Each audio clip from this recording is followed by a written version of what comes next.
Bien, nosotros estamos trabajando hasta ahora con funciones cuadráticas que están expresadas de esta manera, en su forma polinómica, o sea, están expresadas sin factorizar.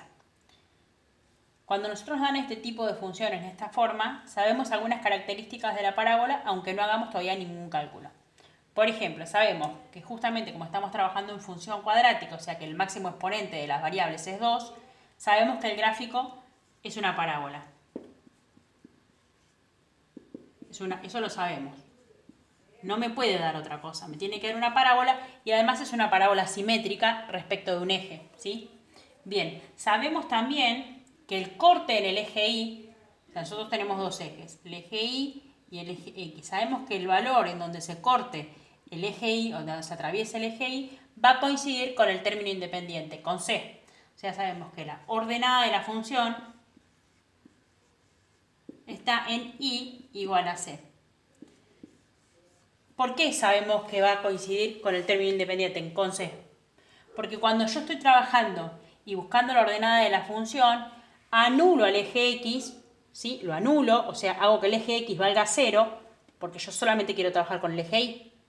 Entonces, si yo hago que X valga 0, al reemplazar a X por 0 acá, este término se desaparece. Al reemplazar a X por 0 acá, este término también se desaparece. Y el único término que me queda es el que no tiene X, el término independiente. Bien. Después también sabemos si esa parábola, o sea, al ver la función sabemos si esa parábola va a tener concavidad positiva o si va a tener concavidad negativa. ¿De qué va a depender? Va a depender del signo que tenga el coeficiente principal. Va a depender de A, ¿sí? O sea, la concavidad de la parábola la va a determinar el coeficiente A. Puede pasar dos cosas, que este valor sea positivo, o sea que A sea positiva, o que este valor sea negativo, que A sea negativo. Si el valor de A es positivo, por ejemplo, 4, 5, 144, yo sé que esa parábola va a abrir hacia arriba, va a tener concavidad positiva.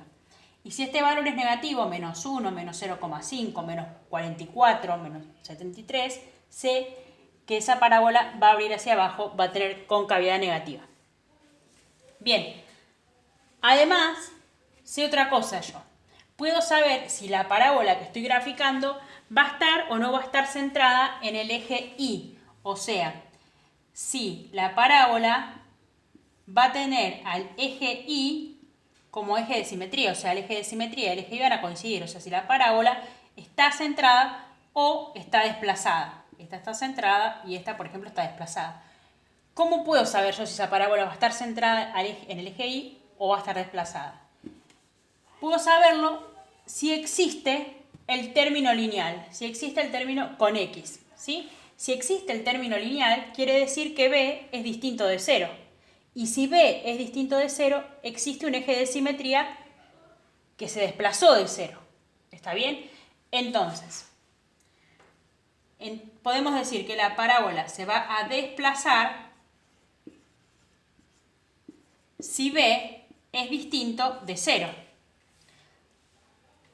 Si este B toma un valor 1, 2, 1 medio, menos 4, menos 5, yo ya sé que el eje de simetría se movió del eje Y.